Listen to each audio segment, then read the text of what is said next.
buonasera a tutti e a tutte, grazie per l'invito che mi onora. Tengo a precisare che non erano parole mie, scrittore affermato, semmai curioso, quelle sì, curioso ed errante. Come diceva la gentile Martina, la chiacchierata che durerà circa un'oretta, poi magari se ci sono degli interventi o delle curiosità, bene, sono solo più contento, verte su di un manoscritto molto curioso, particolare, particolarissimo, da cui partiamo però, perché è soltanto un punto di partenza e poi diventerà anche un punto di arrivo, in un'erranza golosissima. Infatti nel nome del sugo è proprio una sorta di invocazione.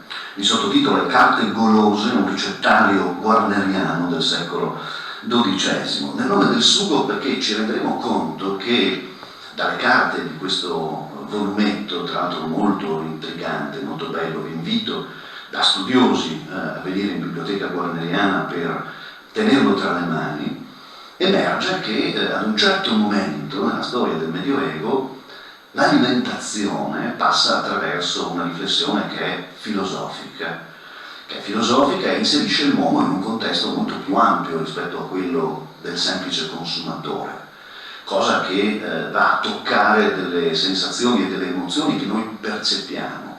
Io personalmente le percepisco in maniera molto forte. Il mangiare e il bere non sono solamente degli atti che preservano la nostra individualità, non sono un'operazione meccanica che ci permette di dare energia al nostro corpo, ma come sapete molto bene sono ammantati dagli albori del tempo da tutta una serie di elementi filosofici, riescono ad attingere ad un immaginario collettivo molto ampio, hanno a che vedere con il tempo della festa, della sacralità, della ritualità. Inutile parlare di Platone, del simposio, ma basta pensare alla mensa dell'uomo del Paleolitico, alla presenza dello sciamano che divide il cibo all'interno della comunità e fa sì che ciò che si mangia assieme e ciò che si beve assieme diventi parte di ciò che noi siamo, tanto che poi nelle trasformazioni sincretiche, quindi nelle riletture antropologiche di questo fatto, arriviamo fino alla mensa in cena domini cristiana, per cui ovviamente il mangiare la carne e il bere il sangue di una vittima sacrificale diventa strumento per cementificare ancora di più il collante della comunità stessa. Ma ci arriviamo, un pezzetto, un boccone dopo l'altro, più che un pezzetto dopo l'altro. E comincio con un celeberrimo passaggio di Luigi Pulci, che sicuramente avrete frequentato e che conoscerete, per quanto la xilografia viene da un'altra opera che ha a che vedere con olimpiche bevute e straordinarie mangiate, il Gargantua e Pantagruel di Rabelais, ma mi sembrava che dialogassero molto bene insieme. Io non credo più al nero che all'azzurro, ma nel cappone o lesso o vogli arrosto, e credo alcuna volta anche nel burro, nella cervogia, la birra, e quando io no, nel mosto, e molto più nell'aspro che il mangurro, ma soprattutto nel buon vino ho fede, e credo che sia salvo chi gli crede, e credo nella torta e nel tortello, l'uno è la madre, l'altro è il suo figliuolo, e il vero paternostro è il fegatello. Ora, in tempo di non controriforma, in tempo di tribunale della Santa Inquisizione, voi sapete e immaginate che una serie di versi di questo tipo vennero considerati profondamente blasfemi, ma noi dobbiamo inserirli in un ambito ben preciso, cioè in quella dimensione che attraverso il sovvertimento del mondo, il capovolgimento, anche rituale se volete del mondo, in cui l'alto diventa il basso, allora il cibo può essere sollevato all'altezza stessa di un credo religioso, e il mangiare e il bere spropositatamente diventano, in un'epoca che è un'epoca di profonda fame tra l'altro, una sorta, se ci pensate, di ribellismo sociale, no? Una capacità di creare un varco nel mondo delle corti e dei pezzenti che si contrappongono vicendevolmente, un mondo di pestilenza e di guerra che tristemente ricorda i nostri giorni, peste e guerra. A peste, fame e bello ci manca soltanto la fame, perché le prime due le abbiamo esperite e le stiamo esperendo, danno e offrono una carica contestatrice fortissima, che ha la parola del giullare, ha la parola del buffone, del jongleur, del ioculator, di quello che gioca con le parole e anche con il sovvertimento dei ruoli. Ma questo è soltanto l'inizio, è soltanto un po' la spezia iniziale di questo banchetto. L'hors d'oeuvre, come dicono i francesi, l'antipasto non può che passare attraverso una sbirciatina, purtroppo qui ancora virtuale, in quella meraviglia che è la stanza fontaniniana della biblioteca guarneriana di San Daniele, da dove proviene il manoscritto di cui oggi parliamo. Chi di voi ne ha fatto esperienza sa che si tratta di un luogo sensorialmente molto forte. L'esperienza che noi possiamo avere con un documento, con un codice manoscritto, anche con una pergamena, una carta d'archivio, è un'esperienza sensoriale, prima di ogni altra cosa. E chi di voi ha avuto a che vedere con documenti antichi lo sa benissimo. Questo vale anche per l'archeologia, ovviamente, vale per tutto ciò che ci sussurra il mondo della cultura materiale, ma per i manoscritti e per le carte forse ha un significato ancora più grande. Io sono convinto che una biblioteca abbia delle affinità con una cantina, senza essere blasfemo, lo dico, e senza rischio di essere eretico. Voi sapete che entrando in una cantina di vini importanti lasciate che la candela si accenda, fioca ad illuminare le etichette dei grandi vini, perché il vino riposa e detesta la luce diretta. E quindi si illuminano in un certo lucore delle volte, delle cantine, queste etichette che voi andate in qualche maniera compulsando, no? Lasciando che il vostro dito passi sopra quella lieve impanatura, no? che si viene a creare tra la polvere e la temperatura così, no? dell'umidità della cantina stessa. E poi, se vi viene consentito, procedete agli assaggi. E ogni bottiglia, soprattutto se ha conservato un vino antico, è capace di raccontarvi una storia.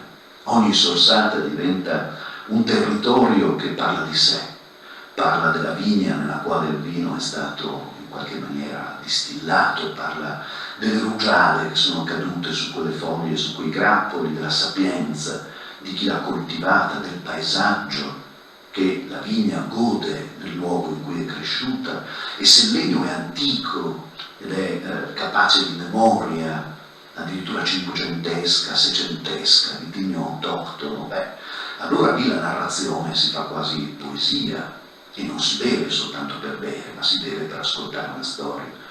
Quando aprite un manoscritto avete la stessa sensazione, avete un'ebbrezza dionisiaca, e non cito a caso Dioniso invece di citare il luminoso Apollo, avete la sensazione che una fragranza che è rimasta imprigionata tra quelle carte, alle volte è rimasta imprigionata per secoli, perché voi siete i primi a riaprirle, a slacciarle dopo che il vostro predecessore l'ha fatto e magari sono passati 500 anni, fa sprigionare tutta una serie di elementi percettivi molto forti che hanno a che vedere con la sensualità e con l'innamoramento. Ci si può innamorare di carte che respirano, tra l'altro, che sono capaci di raccogliere dentro di sé non solo le geografie, come vedremo adesso, che quel testo ha attraversato, dal momento in cui è stato vergato da un copista fino al momento in cui è stato impaginato,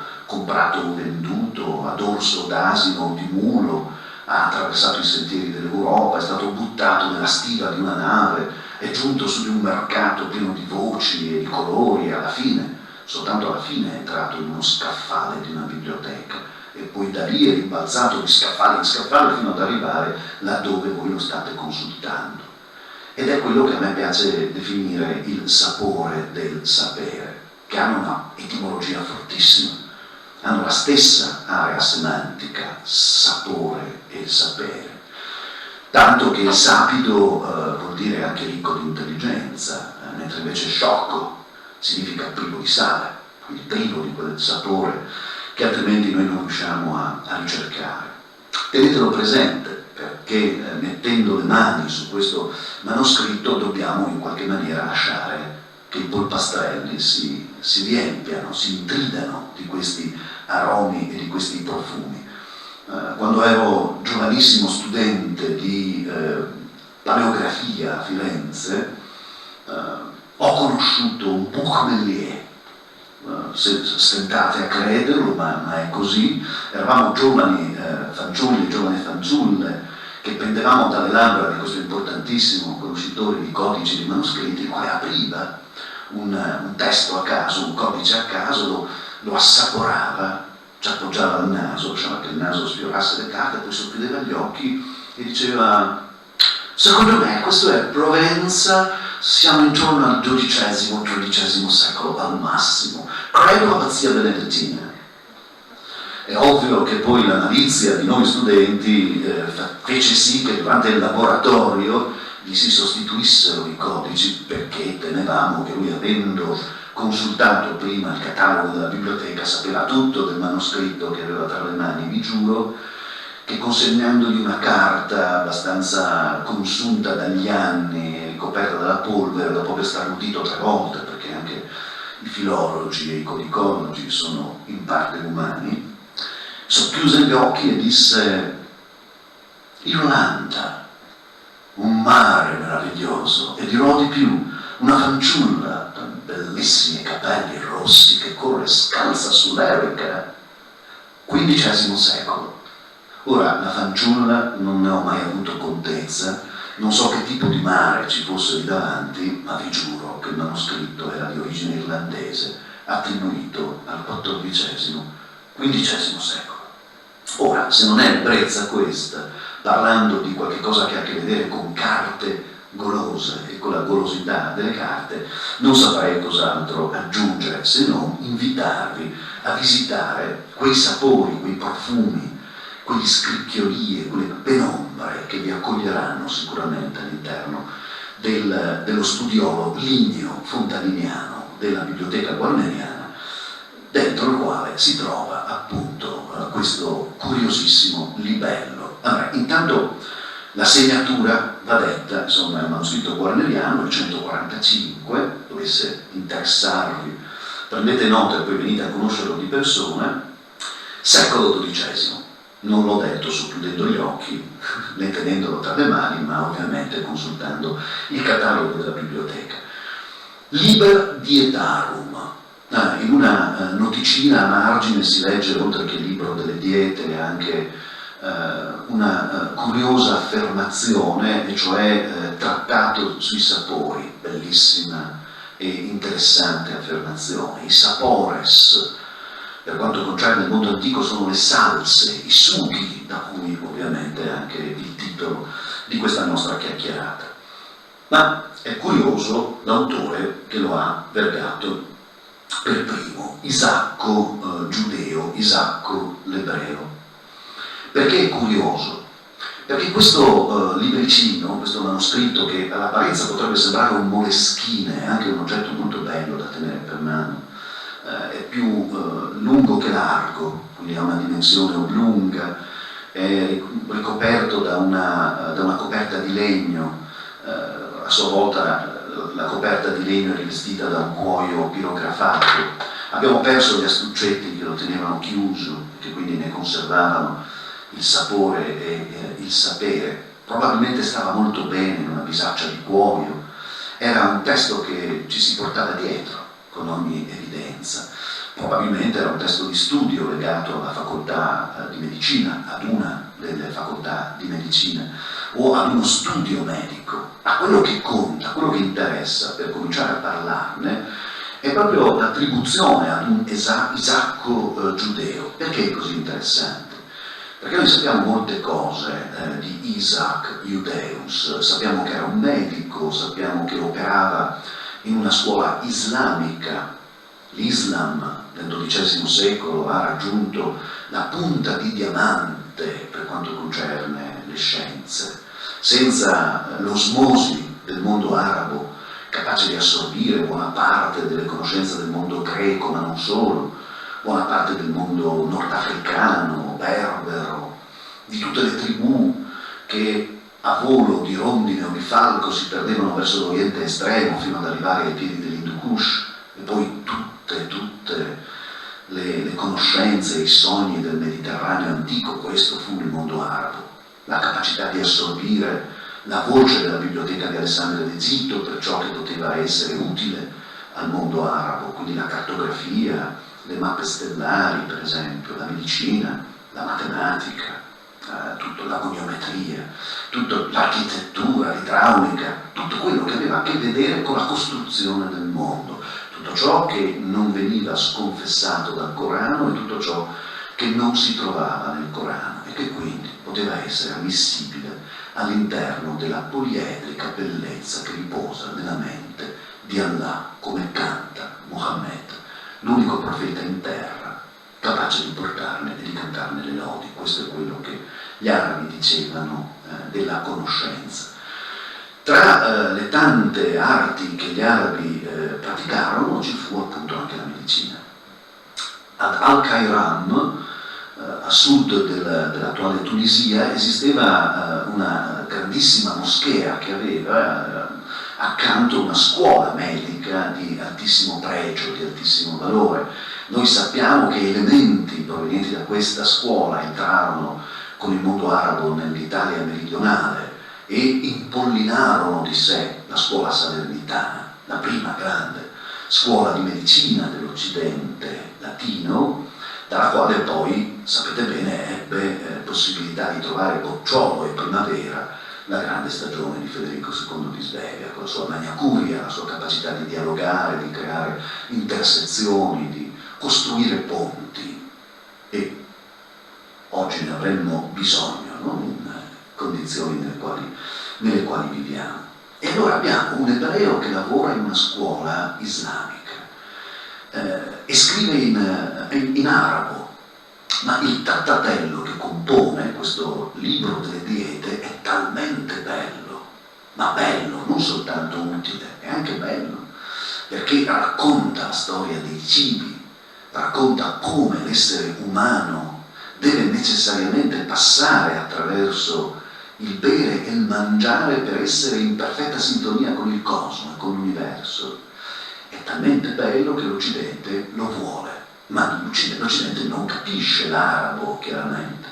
E quindi viene chiesto ad un monaco cristiano, Costantino l'Africano, che ha contezza ovviamente di arabo, di ebraico e di latino, di tradurlo in una lingua che potesse essere utile anche all'Occidente, e cioè a noi. E questa versione del XII secolo, tra l'altro, coeva a Isacco Giudeo. Questo è un altro elemento di pregio del manoscritto. È un manoscritto che circola nello stesso momento in cui l'autore ancora vive, e non è cosa da poco.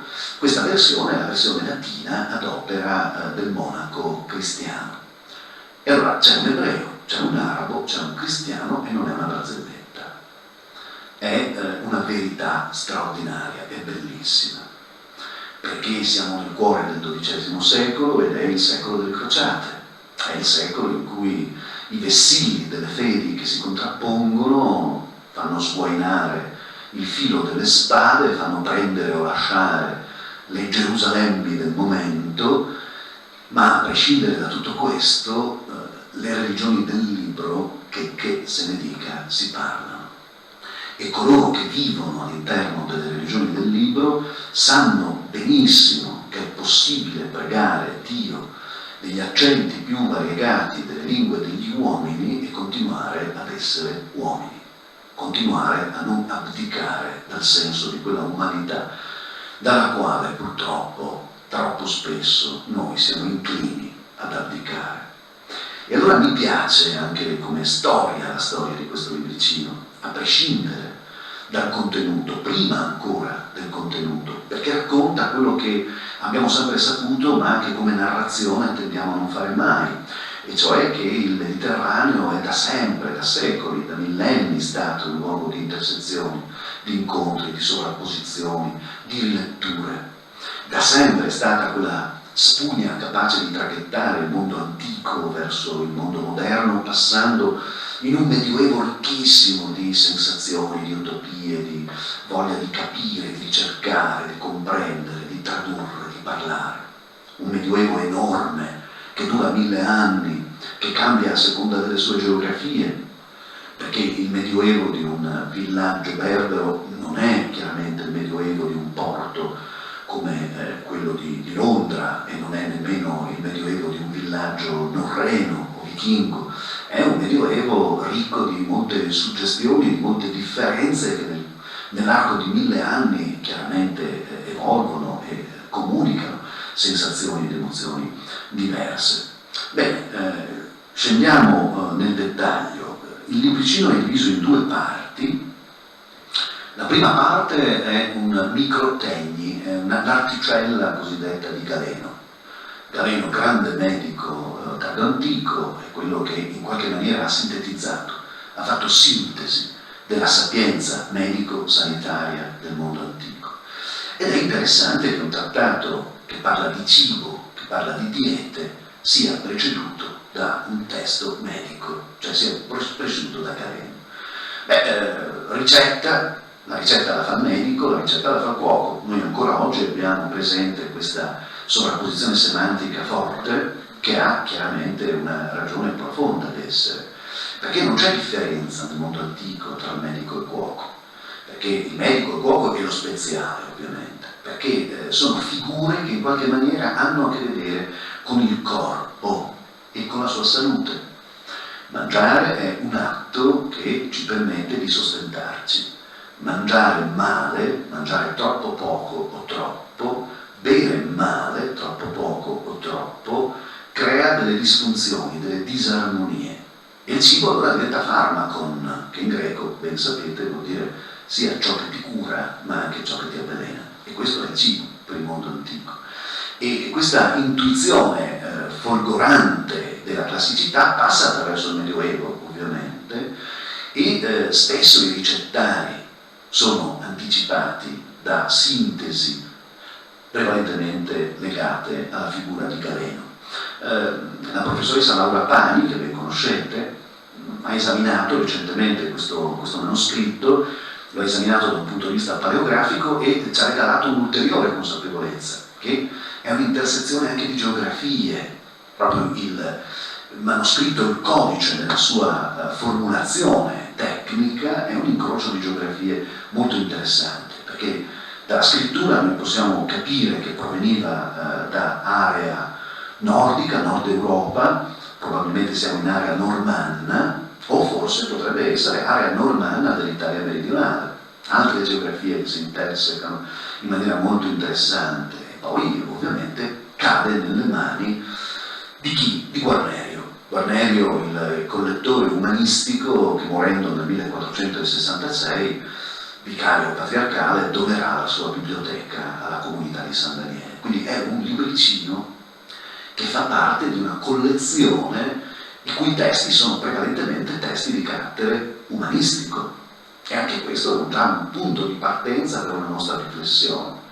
Cosa poteva farci un vicario patriarcale che muore nel 1466, un umanista che si occupava di Cicerone, di Plauto, di un testo che ci racconta di Galeno e di un trattato sui sughi e sulle salse? Lo vedremo da qui a poco, ma è chiaro che l'umanesimo crede nella centralità dell'uomo e crede che l'universo sia un insieme perfetto di consonanze e che la salute passi nel microcosmo dell'umano attraverso quella consonanza perfetta che noi ritroviamo anche nel mondo che ci circonda. E ogni volta che il mondo si ammala anche l'uomo. E ogni volta che l'uomo perde quella sua armonia che ne decreta la salubrità e la vita, si ammala anche il mondo, perché non c'è grande differenza tra il microcosmo e il macrocosmo, nella filosofia o nelle filosofie dell'umanesimo, sono elementi che dialogano tra di loro in continuazione e questo ci rende ragione del perché un codice del XII secolo, che non ha niente a che vedere con la filologia, sia presente negli scaffali di un umanista friulano. Eccolo qua, questo è l'indice, un indice interessante, vedete anche la configurazione del manoscritto piuttosto oblunga. Io vi ho scritto un'annotazione che mi ero preso a margine nel momento in cui mi ero messo qualche anno fa a studiarlo per la prima volta, questo codice.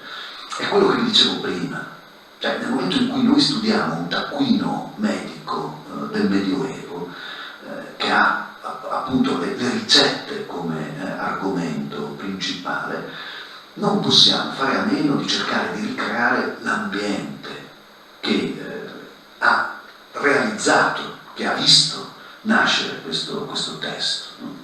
E allora il consiglio nel momento in cui noi ce l'abbiamo per le mani è proprio quello di lasciare che le carte crocchino sotto le nostre dita e bisogna farlo piano, bisogna riuscire ad agevolare questo avvicinamento con il manoscritto, perché è un'esperienza ovviamente sensoriale profonda e è così, voi avrete la sensazione davvero di trovarvi all'interno di una cucina simile a quella che Boccaccio potrebbe aver cantato nella novella in cui ci parla di Chicchibio. È una cucina vaporosa, calda, dovete immaginare il profumo della legna, quella legna resinosa, che è capace anche di restituirvi i paesaggi oltre che gli appetiti, e siamo in paesaggi che hanno appena scollinato l'anno 1000.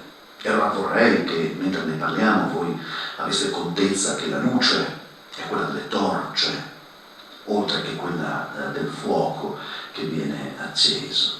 E vorrei che immaginaste che la villa nella quale noi ci troviamo, quindi il villaggio, il borgo rurale nel quale noi ci troviamo, sia una topografia molto variegata di orti, di baiarzi, di tavelle, di campi che si attorcigliano, che abbracciano l'abitato, perché la comunanza dell'uomo e della donna che vivono in una comunità rurale del Medioevo è questa.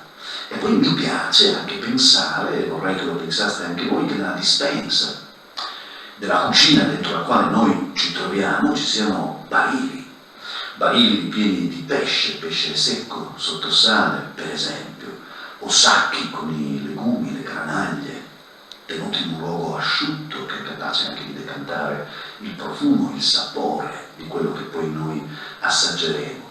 I vasetti di miele, l'unico dolcificante presente all'epoca e anche utilizzato come forma di medicina. Sappiamo che il miele contiene dentro di sé degli antibiotici naturali molto forti.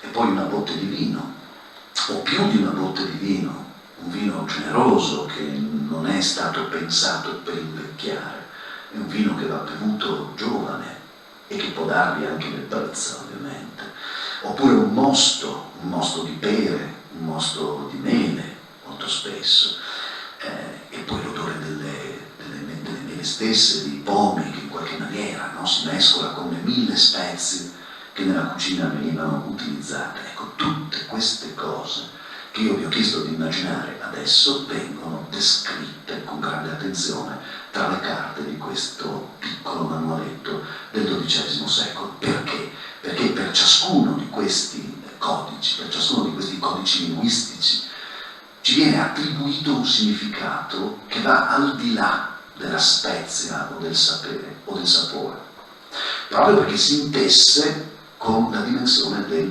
sapere, la dimensione complessiva del sapere. Qual è questa dimensione complessiva del sapere? Sapere e sapore, come vedete, ritornano molto spesso sulla pergamena. Qui vedete la parola sapore, no?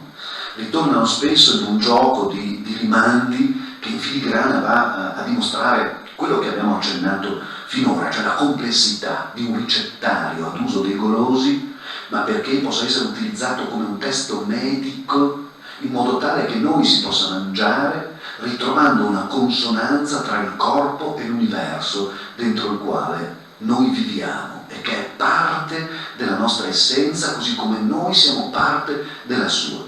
E per un attimo potrebbe quasi sembrare un discorso molto New Age. Ci sono delle correnti di pensiero molto moderne, no? Anche molto di moda, che ricordano queste cose. E qui le troviamo espresse secondo un organon molto preciso, molto ben definito, che alla fine del manoscritto vi ritrovate.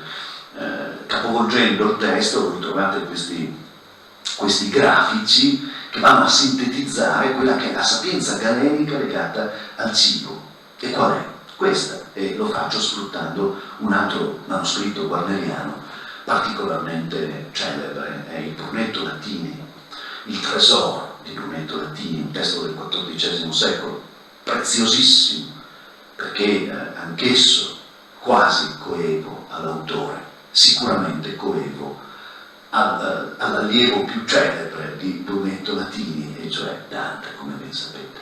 E questa è la dimensione cosmologica che il Medioevo eredita da Tolomeo, ma insomma va a tramare attraverso tutta la dimensione del neoplatonismo e dalle traduzioni arabe dal greco. Quello che mi interessa sono i primi 4 cerchi. Terra, li vedete bene, no? Si riescono anche a leggere in maniera molto chiara.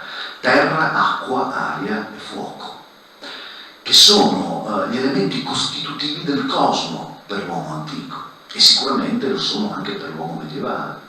Tutto ciò che noi vediamo, esperiamo e sentiamo, e quindi tutto ciò che noi mangiamo, è fatto di terra, aria, acqua e fuoco, che sono posti in questa successione, dall'elemento più pesante all'elemento più leggero.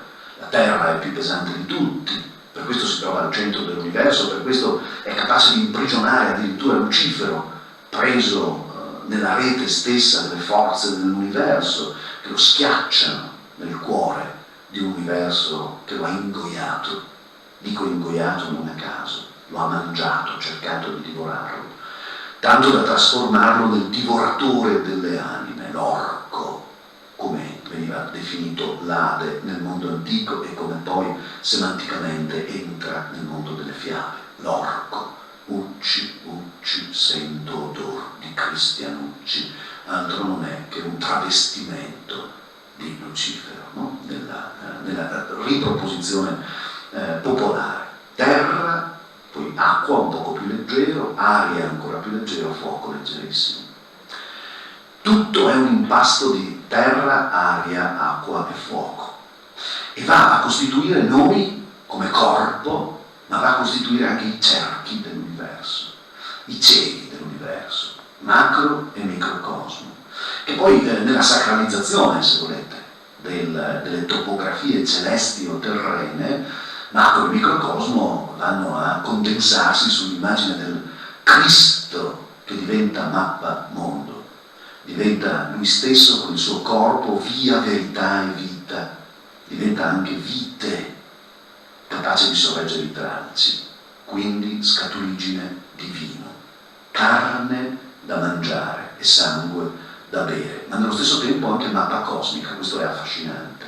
Ben prima dell'uomo vitruviano, come lo ha ipotizzato Leonardo da Vinci, e che in qualche modo potrebbe chiosare il come mai un umanista come Guarnerio d'Artegna tenga un testo medico-sanitario del XII secolo tra i suoi scaffali, molto prima esisteva già questa consapevolezza, questa precisione dell'uomo che è misura delle cose. Non è un'invenzione chiaramente del mondo umanistico e rinascimentale, è un retaggio molto più antico, tanto che il mondo diventa incrocio di queste vie che sono percorso di macro e di microcosmo. Ma quello che ci interessa poi è che queste vie che imperlano, intersecano tra loro l'aria, l'acqua, la terra e il fuoco, nella dimensione galenica, come ce lo spiega questo antefatto del trattatello delle ricette, mescolandosi insieme generano il caldo, il freddo, il secco e l'umido, che è quello che io trovo nel piatto. Perché nel momento in cui io mangio una trota o un pesce di mare e lo accompagno con delle verdurine che poi vado a condire semplicemente con un po' di olio, e mentre ve lo dico non vi nascondo che ho un po' di fame, ma d'altronde è un testo fatto per i golosi, quindi dovete avere un po' di compassione per chi vi sta parlando, io sto nutrendomi di terra e di acqua. Il pesce e la verdura sono freddi e sono umidi, secondo una percezione galenica, e quindi sono a maggioranza di terra e di acqua.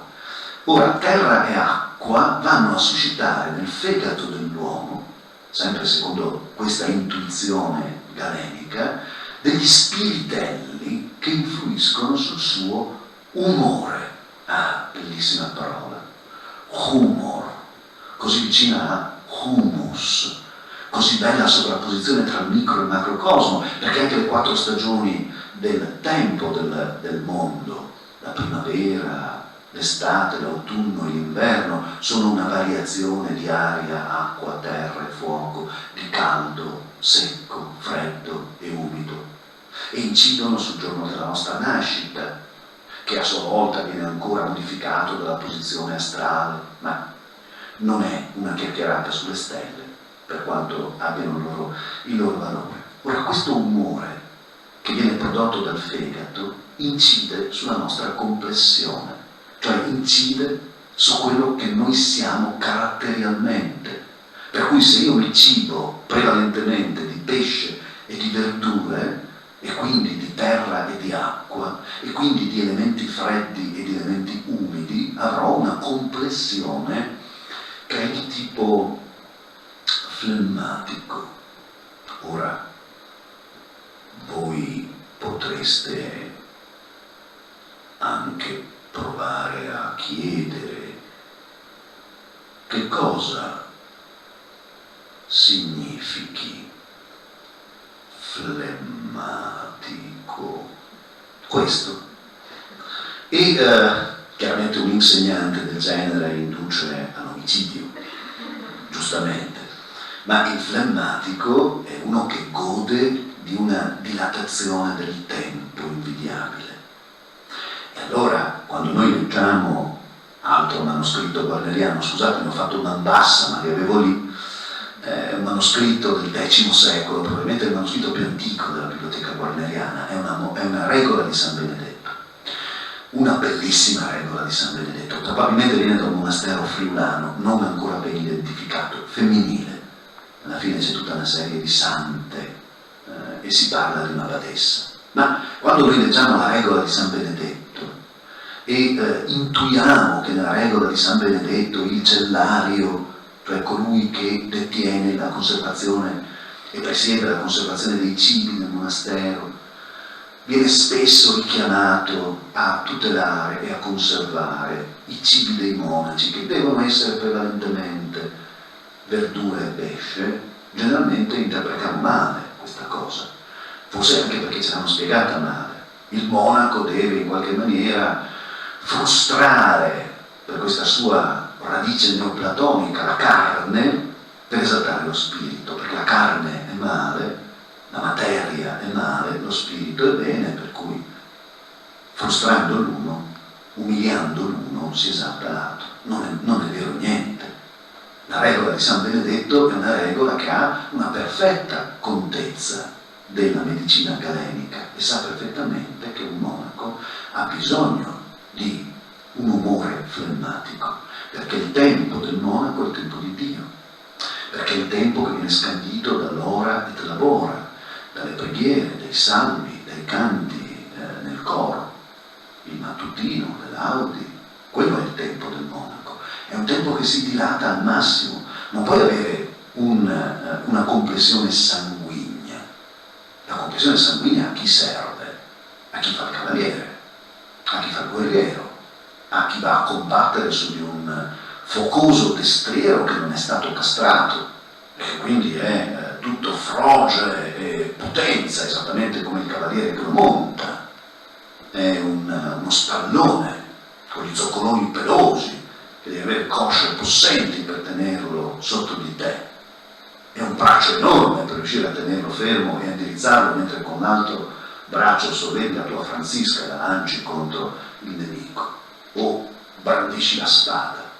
E allora un cavaliere non potrà mai essere flemmatico, no? In guerra gli danno un colpo alla schiena, non è che si dice scusi tanto, però non si fa proprio così, no? gli apre in due la cervice e gli divora il cervello mentre ancora combatte. E allora il cavaliere dovrà cibarsi di che cosa? Di aria e di fuoco, perché l'aria e il fuoco assieme, differentemente dalla terra e dall'acqua, sono caldi e sono secchi. E avete mai provato a soffiare sulle braci ardenti? Il fuoco diventa incontenibile, diventa bizzarro, diventa sanguigno. Questo deve essere il cavaliere. E allora cominciamo già ad avere un'idea precisa di che cosa ci troviamo per le mani, lasciando crocchiare queste pergamene del libricino del Liber Dietarum, e riusciamo a capire molto bene perché prima ci sia ovviamente questa interessante prefazione, chiamiamola così, galenica e quindi medico-sanitaria, perché leggendolo ci si dischiude davanti un mondo che è un mondo che ci fa comprendere meglio tutto il Medioevo, compresa la letteratura, perché nel momento in cui io affronto dei testi che sono stati scritti da cavalieri, ma che vanno cantando, per esempio nell'erranza della lirica trovadorica e provenzale, un amore che è un amore inappagato, e tale deve essere un amore inappagato perché non deve dare esca al fuoco che il cavaliere già ha, cibandosi di aria e di fuoco, di carne rossa e bevendo vino rosso. Quelli sono gli elementi del cavaliere. Cacciagione.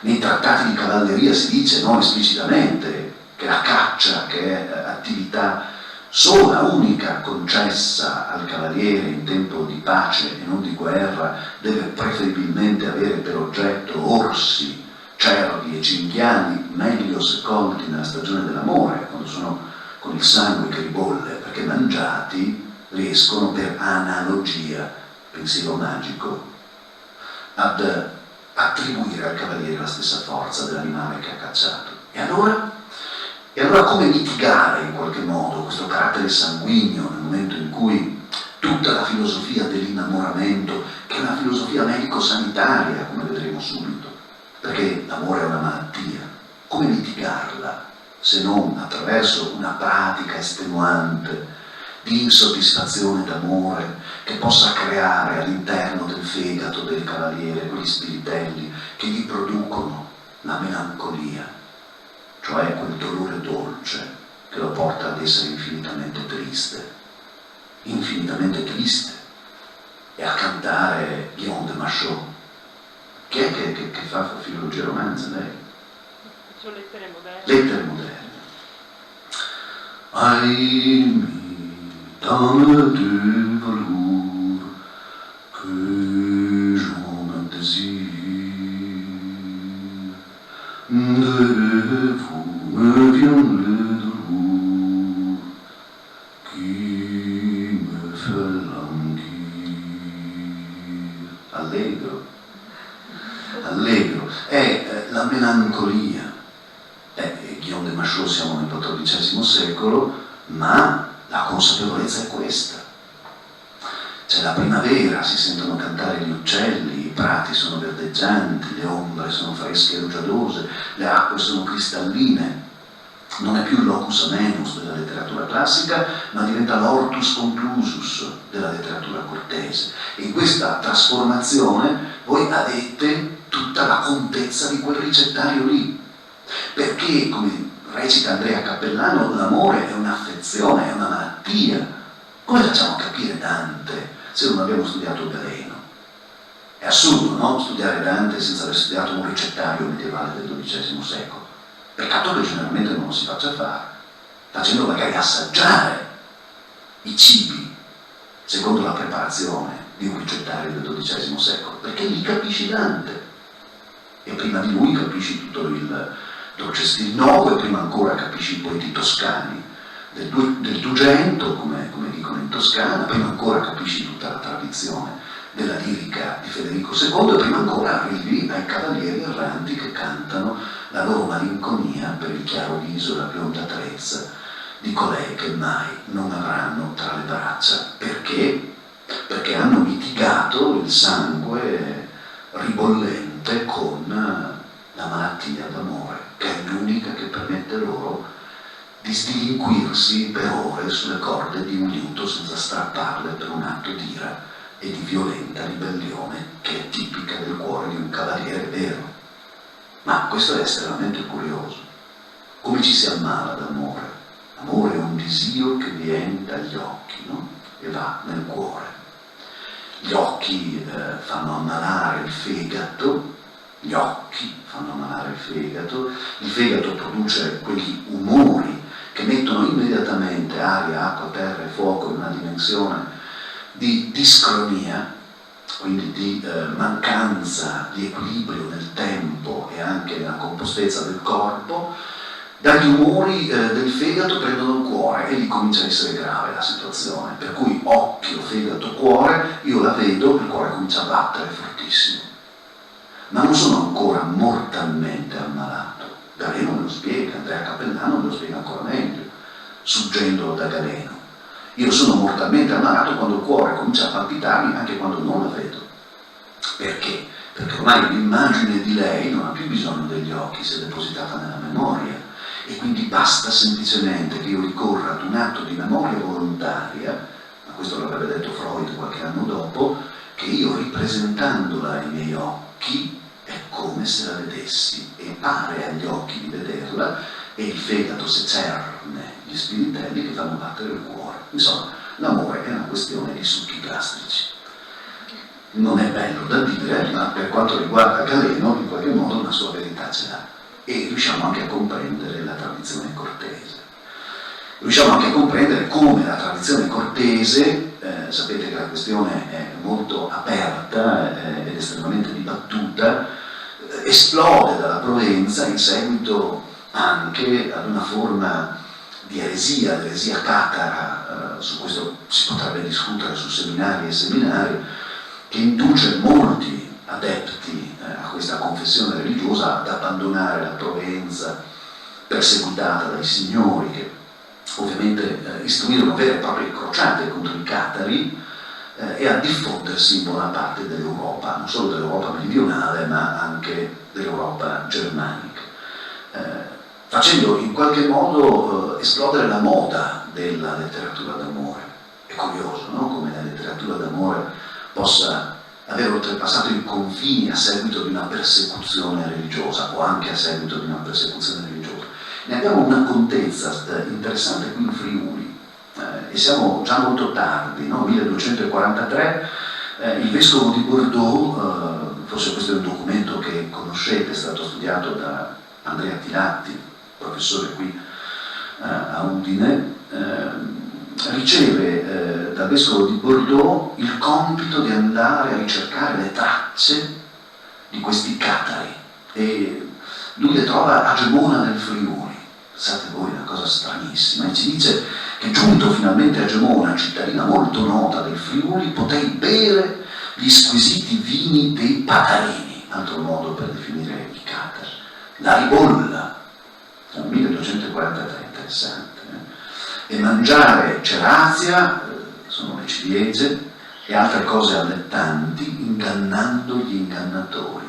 È una questione di intelligence, diremmo oggi. Ivo Narbonense si finge patarino, si finge cataro, per entrare nella comunità dei patari e quindi ingannando gli ingannatori, professandomi patarino, ma rimanendo, Dio ne è testimone, cristiano nella fede, sebbene non nelle opere, perché dovendo praticare, praticava.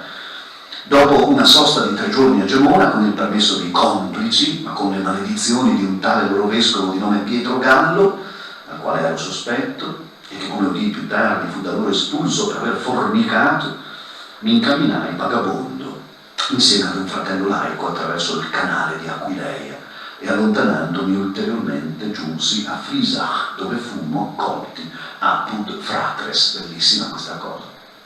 Se sei un bravo patarino, bevi il vino. Che curioso. Esiste il bere rituale che sconfina anche nell'ambito religioso. E questa erranza legata al cibo, per esempio, legata al bere, la trovate nella meravigliosa raccolta dei Carmina Burana, i Chierici Vagantes, dove ovviamente si canta una rinnovata urbanitas rispetto al mondo delle corti.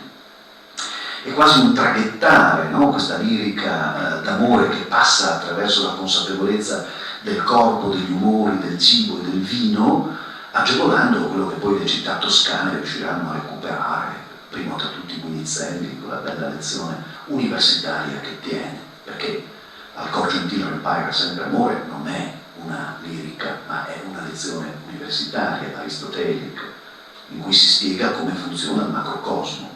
Si spiega che il fuoco tende a salire verso l'alto, sulla cima della candela. Si spiega che gli uccelli tendono per loro stessa natura a trovare rifugio all'interno delle chiome verdeggianti degli alberi. Si spiega che è comune che i diamanti vengano trovati nelle miniere di ferro. Si spiega come funzionano le pietre magiche, le pietre preziose, che devono essere mondate dalla nequizia della terra, per cui una volta tirate fuori dalla miniera devono essere purificate dai raggi del sole. E una volta purificate dai raggi del sole, poste sotto le stelle, vengono infornate dalle stelle, ciascuna per la virtù di cui è portatrice. Bellissimo. Dopo questa lezione aristotelica in cui si dimostra che tutto ricade nel luogo che gli è consono, si dice che anche l'amore funziona esattamente nella stessa maniera, e cioè trova riparo in un cuore gentile, al cor gentile, reimpaira sempre amore, premessa minore, premessa maggiore, anzi premessa minore, conclusione aristotelica, e entra nell'università. E all'università chi c'è? Non ci sono i cavalieri, non ci sono quelli che vanno discettando della melanconia, ma ci sono gli studenti che girano e che cantano questa rinnovata urbanitas, per cui Guinizelli dice che si può essere gentili perché si ha un cuore gentile, non perché si ha un sangue nobiliare, e l'urbanitas diventa una nuova virtù. Oh, quanto sei urbano, quanto sei gentile. E l'urbanitas passa attraverso Eros che si rinfocola con Enos. Non più Eros e Thanatos, ma Eros e Tenos, che, se volete perdonarmi, è molto più allegro, no? È anche molto più interessante, se non altro reiterabile in entrambe le ipotesi, sia quanto Eros sia in quanto Enos. Ed ha anche un'ebbrezza che non è così negativa. E allora tutto quello che noi ritroviamo in questi canti è un umore che viene rinnovato attraverso una diversa alimentazione. Non voglio essere un determinista, per cui si può capire il dolce stinolo soltanto se si mangia in una certa maniera, però l'uomo del Medioevo questo lo sapeva perfettamente. Siamo partiti, no? Dicendo che esiste una perfetta intersezione tra il macrocosmo e il microcosmo. E allora se l'amabile Laura ama sorridere, lovely Laura, love laughing, e nel momento in cui lo leggo sorrido, lovely Laura, love laughing, lovely Laura, love laughing, sto vedendo nel momento in cui lo pronuncio, posso ridere proprio perché quel risus che mi rende uomo, secondo quanto dice Aristotele, dal momento che la scimmia non ride, può essere coltivato soltanto attraverso una dieta particolare. E questa dieta è una dieta che passa attraverso il vino e attraverso la taberna, dove la falange di Leviatano, come dicono i predicatori domenicani e francescani, generalmente si ritrova, e nel canto in taberna quando sumus non curamus quid situmus ed ad ludum properamus qui non sempre insudamus, voi trovate tutta la falange di Leviatano, cioè le sorelle vaneggianti, i cavalieri selvatici, i monaci perversi, quelli dispersi dai conventi, e poi tutti gli erranti, i naviganti, quelli che combattono, quelli che fanno penitenza, i viatores che si mettono per la via, e tutti questi hanno una afferenza al cibo che non è il cibo della mensa. Questo è interessantissimo. Non è il cibo del sapor, non è il cibo della sapiditas e della sapienza, ma è il cibo silvano, è il cibo selvatico, è il cibo che si guarda con molto sospetto, è la vinolenza, è l'eccesso, è la mancanza di simmetria, è la voluta mancanza di simmetria, che porta a bere troppo, a mangiare troppo, ad amare troppo, in modo tale che Eros ed Enos si concoquano, si cucinino insieme. Geoffrey Chaucer nei racconti di Canterbury stigmatizza questi giovani che alle lascive corde di un liuto si trovano tra i tavoli di una taverna assieme a meretrici che danzano discinte, dove ogni pensiero immondo può essere coltivato, ma andate a rileggere la bellissima storia dell'indulgenziere, lì si incontra morte. Bellissima, no? Quella novella, adesso non abbiamo tempo chiaramente di approfondirla, però rileggetela perché è bellissima. La violenza, il bere eccessivo all'interno della taverna significa ricorrere a dei cibi che non hanno nulla a che vedere con il sapore della sapienza, ma anzi con l'insipienza, hanno a che vedere con lo stomaco dell'orco di cui parlavamo, molto spesso rappresentato come una cucina, come una fucina in cui tutto si cucina, in cui tutto viene masticato, viene morsicato, stavi minosso orribilmente ringhia. E nel canto ventunesimo dell'Inferno c'è la descrizione splendida di una cucina, dove però i cibi sono diventati le anime. Quei s'attuffò e tornò su convolto, ma i demon che del ponte avevano coperchio. Gridar, qui non ha luogo il santo volto, qui si nuota altrimenti che nel cerchio. Però se tu non vuoi dei nostri graffi, non far sopra la pecola soperchio. Poi l'addentar, con più di 100 raffi. Disser coverto convien che qui balli, sì che poi nascostamente accaffi.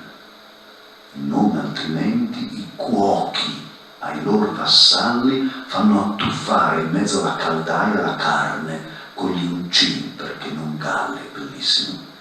Descrizione di una cucina che diventa un ventre infernale che mangia le anime creando un umore che è l'umore dell'inferno e che è caratteristica di tutta questa brigata di Leviatano. Radolfo il Glabro nelle cronache dell'anno 1000 ce lo ricorda, fate attenzione perché ci sono personaggi nei boschi, nelle foreste, là dove ci sono quelle categorie del disordine che abbiamo sentito cantare, quelle che non conoscono la sapienza. Ci sono personaggi che sono anche capaci di attrarre i bambini con un uovo, e quando il bambino smarrisce la sua strada lo prendono, lo uccidono, lo squartano, lo cucinano e se lo mangiano, il cannibalismo, che è ancora presente nell'Europa dell'anno 1000, e non solo nell'Europa dell'anno 1000, cibo proibito. Chiaramente nel ricettario di Isaac Iudeus non è presente carne umana, ci mancherebbe. Perché? Perché lì si trovano i cibi farmacologici, il cibo che diventa farmaco, cioè quello che ti guarisce, non quello che ti uccide. Il tabù alimentare del cannibalismo c'è, è presente, viene ripetuto in moltissimi testi, soprattutto dei santi confessori mandati in Irlanda tra VI e VII secolo, vuol dire che era praticato per motivi rituali anche, oltre che per fame, ma è presente anche in maniera molto tarda. Altro consiglio di lettura, ho quasi finito e sono già molto tardi. Giovanni Sercambi, le novelle, ce n'è una che si intitola De Summa Golositate, sembra quasi che stia facendo una chiosa al nostro libricino. Quando la corte di Roma era a Avignone, un pasticcere faceva pastelli di carne di uomo. I pastelli sono buonissimi, Avete mai assaggiato i pastelli? Sono carne trita e molto speziata, tanto da formare delle polpettine saporosissime, che viene poi impastata con l'uovo e con altri elementi che fungono da collante. Tutto attorno ci si mette della pasta sfoglia e li si mette al forno.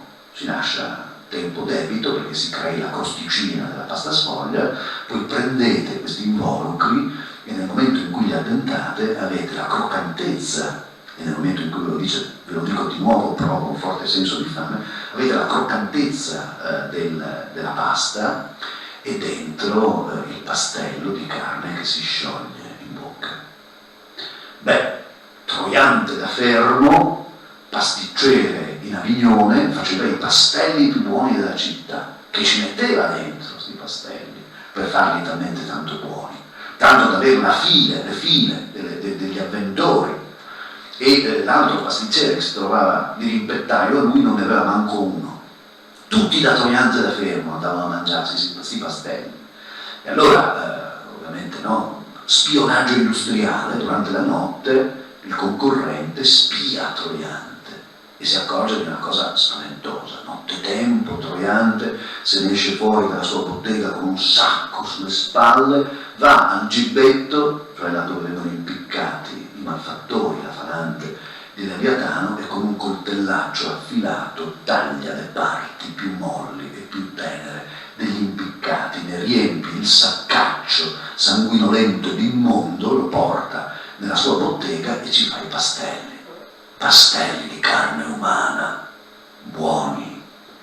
Ma finisce in una maniera spaventosa la novella, perché è quasi una notazione da thriller, perché il Sercambi ci dice che Troiante per questo venne condannato a morte e impiccato, puntini puntini. Chissà se quella notte qualcuno non sia andato a prenderne le carni per farne pastelli. È curioso, è assolutamente interessante. Ho finito con soltanto una notazione sul fatto che in guarneriana di carte golose ce ne sono tantissime. Se questo libricino ci ha permesso di spaziare medicina, filosofia, letteratura, e tutto passa attraverso il sapor, la salsa, il sugo, ce ne sono tantissime. Adesso io non so che tipo di studi voi facciate, immagino che siate molto, molto misti, abbiate tanti appetiti culturali. Ecco, però i 2/3 del patrimonio guarneriano, non mi stanco mai di dirlo, sono inesplorati e quindi aspettano soltanto occhi intelligenti e menti fervide e curiose che si pongano la domanda cur, da cui deriva il termine curiositas, cioè perché, e che vengano ad esplorare quello che c'è là dentro. Ogni tanto vengono fuori dei gioiellini come questa canzone di nozze in un friulano del 1600 attribuita a Plutarco Sporeno, che aveva la sfortuna di vivere al tempo di Ernest di Colloredo, che era molto più noto e importante di lui e che gli rubò quasi tutte le poesie filmandole come Ernest di Colloredo. Succede anche questo, però è molto interessante perché in questa canzone di nozze si descrive un matrimonio del 1600 e si descrivono tutte le portate di questo matrimonio. Chiar, carne, pesce, arrosto, lesso, lo traduco per chi non avesse contezza della lingua friulana del 600, salsicz, mule, luanie, la salsiccia, il sanguinaccio, la luania è un altro tipo di salsiccia, e poi avete ovviamente tutto, i fringuelli, gli uccellini, i merli, i tordi ben grassi, i merli cucinati, gli gnocchi, scodelle piene di gnocchi, e poi pasticci, coturnici, pernici, vitello, pesce, colombo, tutti i pesci possibili e immaginabili, poi dolci fatti di zucchero, pinoli, frittelle, torte, mele, pere, pesche, ogni tipo di frutta, e poi il marzapane, i confetti, e poi vengono citati i vini. Siamo nel 1600, Prosecco, citato il Prosecco, forse una delle testimonianze più antiche. Prosecco, cui plasa Tite e Acec, che evidentemente esageravano, no? Con il Prosecco, poi il vino di Buri, di Buttrio, di Trivignano, il vino dei Colli, il vino di Claudiano e altri vini che in Cluchigne al fas dirà il Giruviel e il Vori al Clupigne, cioè il vino che ti fa venire il mal di testa e ti fa anche abbassare la vista. E con questo, sperando di non avervi ubriacato troppo, basta, e aspetto, se ci sono curiosità o domande da parte vostra, un riscontro. Grazie per la pazienza anche eccessiva rispetto ai tempi. Grazie mille.